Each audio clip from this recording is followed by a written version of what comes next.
മുത്തശ്ശിക്കഥകളിലൂടെയും കെട്ടുകഥകളിലൂടെയുമാണ് പ്രേതത്തെപ്പറ്റി നമ്മൾ കൂടുതലായി അറിഞ്ഞത്. എന്നാൽ പ്രേതാനുഭവങ്ങൾ ഉണ്ടെന്ന് പറയപ്പെടുന്ന കേരളത്തിലെ ചില സ്ഥലങ്ങളുടെ കണക്കെടുത്താൽ ഒന്നാമതാണ് സുമതി വളവ്. തിരുവനന്തപുരം ജില്ലയിലെ പാലോടേക്ക് പോകുന്ന വഴി ഒരു വളവുണ്ട്. ചുറ്റും വനമാണ്.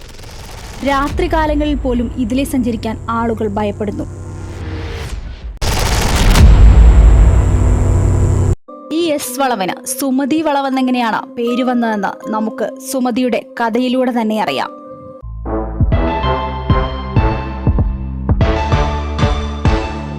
വർഷങ്ങൾക്ക് മുമ്പ് സുമതി എന്ന 22 വയസ്സുകാരിയായ ഒരു പെൺകുട്ടി ഇവിടെ ജീവിച്ചിരുന്നു. സൗന്ദര്യത്തിൽ എന്നതിലുപരി പഠിക്കാനും അവൾ വളരെയേറെ മിടുക്കിയായിരുന്നു. എന്നാൽ നിർധന കുടുംബത്തിൽ ജനിച്ച സുമതി വീട്ടുജോലിക്ക് പോകാനായി നിർബന്ധിതയാവുന്നു. അവൾ ഗ്രാമത്തിലെ തന്നെ ധനികനായ താണു മുതലാളിയുടെ വീട്ടിൽ വീട്ടുജോലിക്കായി പോകുന്നു.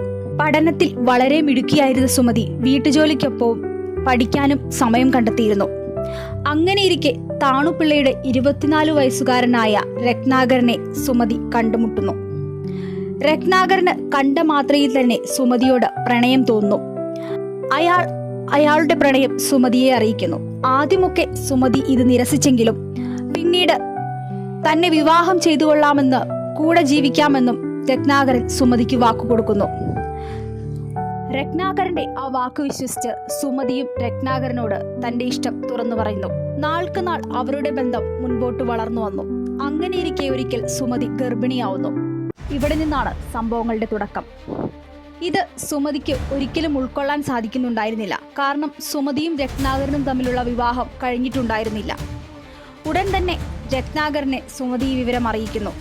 തന്നെ വിവാഹം ചെയ്തു കൊള്ളാമെന്ന് രത്നാകരന്റെ വാക്കിന്റെ പുറത്താണ് സുമതി ഇപ്പോഴും രത്നാകരനെ വിശ്വസിക്കുന്നത്. എന്നാൽ കേവലം ഒരു വേലക്കാരിയിൽ തന്റെ കുഞ്ഞ് ജനിക്കുക എന്നുള്ളത് രത്നാകരനെ സംബന്ധിച്ചിടത്തോളം വളരെ നാണക്കേടുള്ളതായിരുന്നു. എന്നാൽ സുമതി വീണ്ടും വിവാഹം കഴിക്കാനായി രത്നാകരനെ നിർബന്ധിച്ചുകൊണ്ടിരുന്നു. ഒടുവിൽ നിവൃത്തിയില്ലാതെ വന്നപ്പോൾ രത്നാകരനും സുഹൃത്തും സുമതിയോട് ആ കൊടും ക്രൂരത ചെയ്തു. അന്ന് പാലോട് മധുരദേവി ക്ഷേത്രത്തിലെ തിരുവാതിര മഹോത്സവമാണ്. ഉത്സവം കാണാനാണെന്നും പറഞ്ഞ് സുമതിയെയും കൂട്ടി രത്നാകരൻ അയാളുടെ അംബാസഡർ കാറിൽ യാത്ര തിരിച്ചു. യാത്രാമധ്യേ വഴിയിൽ വെച്ച് രത്നാകരന്റെ ഉറ്റ സുഹൃത്തും കാറിൽ കയറി. വാഹനം വഴിക്ക് വെച്ച് ക്ഷേത്രത്തിൽ നിന്നുള്ള വഴി തിരിയുന്നതിന് പകരം കാട്ടിലേക്കുള്ള കുറുക്കു വഴിയെ തിരിയുന്നു. പൊതുവെ ആ വഴിയെപ്പറ്റി വലിയ ധാരണയില്ലാതിരുന്ന സുമതിക്ക് ഇത് ക്ഷേത്രത്തിലേക്കുള്ള എളുപ്പവഴിയാണെന്ന് പറഞ്ഞ് രത്നാകരൻ സുമതിയെ തെറ്റിദ്ധരിപ്പിക്കുന്നു. വീണ്ടും പതിയെ മുമ്പോട്ടേക്ക് വാഹനം പോകുന്നു. രത്നാകരന്റെയും കൂട്ടുകാരന്റെയും സംസാരത്തിലും പെരുമാറ്റത്തിലും എന്തോ പന്തികേട് സുമതിക്ക് അപ്പോൾ തൊട്ട് തോന്നാൻ തുടങ്ങുന്നു. കാടിനു നടുക്കെത്തിയപ്പോൾ വാഹനം പതിയെ നിന്നു. അവർ സുമതിയുടെ കൈകൾ രണ്ടും കൂട്ടിക്കെട്ടി കഴുത്തിൽ കത്തിവെച്ച് ഭീഷണിപ്പെടുത്തുന്നു. ഇതിനിടയിൽ സുമതി രത്നാകരനോട് കരഞ്ഞപേക്ഷിക്കുന്നു. തന്നെയും കുഞ്ഞിനെയും വെറുതെ വിടണമെന്നും എവിടെയെങ്കിലും പോയി ജീവിച്ചു കൊള്ളാമെന്നും നിങ്ങൾക്ക് യാതൊരു ബുദ്ധിമുട്ടുണ്ടാക്കുകയില്ലെന്നും സുമതി കരഞ്ഞപേക്ഷിച്ചു. എന്നാൽ ഇതൊന്നും കേട്ടിട്ട് രത്നാകരന്റെ മനസ്സലിയുന്നുണ്ടായിരുന്നില്ല. ഒടുവിൽ രത്നാകരനും സുഹൃത്തും ചേർന്ന് സുമതിയുടെ കഴുത്തറുത്തു. അവൾ കഴുത്തിൽ നിന്നൊലിക്കുന്ന രക്തവുമായി കാട്ടിലൂടെ ഓടാൻ തുടങ്ങി. ഒടുവിൽ അവൾ കാട്ടിൽ വെച്ച് മരണത്തിന് കീഴടങ്ങി. ഈ സംഭവം നടന്ന 3 ദിവസങ്ങൾക്ക് ശേഷം കാട്ടിലെത്തിയ ഏതാനും സ്ത്രീകളാണ് സുമതിയുടെ ചേതനയേറ്റ മൃതശരീരം കാണുന്നത്. തുടർന്ന് അവർ പോലീസിനെ അറിയിക്കുകയും പിന്നീടുള്ള അന്വേഷണത്തിൽ രത്നാകരനെയും സുഹൃത്തിനെയും പോലീസ് അറസ്റ്റ് ചെയ്യുകയും ചെയ്തു. സുമതിയുടെ ഈ കൊലപാതകത്തിന് ശേഷം സുമതി കൊല്ലപ്പെട്ട ആ വളവിൽ സുമതി വളവെന്ന പേര് വന്നു.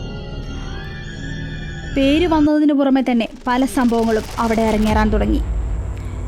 പലപ്പോഴായി വാഹനങ്ങൾ അവിടെ എത്തുമ്പോൾ പതിയെ വാഹനത്തിൻ്റെ എഞ്ചിൻ ഓഫാവുകയും വാഹനം നിൽക്കുകയും ചെയ്യും. ചില സമയങ്ങളിൽ ബൈക്കുകളും മറ്റും അവിടെ അപകടത്തിൽപ്പെടുകയും ചെയ്യും. ദുരൂഹമായ സാഹചര്യത്തിൽ കാടിനുള്ളിൽ പല മൃതശരീരങ്ങളും കണ്ടെത്തി. എന്നാൽ ഇതിനു പിന്നിൽ കുറെ സാമൂഹ്യ വിരുദ്ധരാണെന്ന് ഒരു വിഭാഗം അഭിപ്രായപ്പെടുന്നു. എന്നാൽ ദുർമരണപ്പെട്ടുപോയ സുമതിയുടെ ആത്മാവ് പ്രതികാരം ചെയ്യുന്നതാണെന്ന് മറ്റൊരു വിഭാഗം അഭിപ്രായപ്പെടുന്നു. ഇതിൽ സത്യമേത് മിഥ്യേതെന്ന് നമുക്ക് തിരിച്ചറിയാൻ സാധിക്കുന്നില്ല. എന്നിരുന്നാലും സുമതിയുടെ കഥ ഇന്നും ഒരു മുത്തശ്ശി കഥ പോലെ ആളുകൾ പറയുന്നു.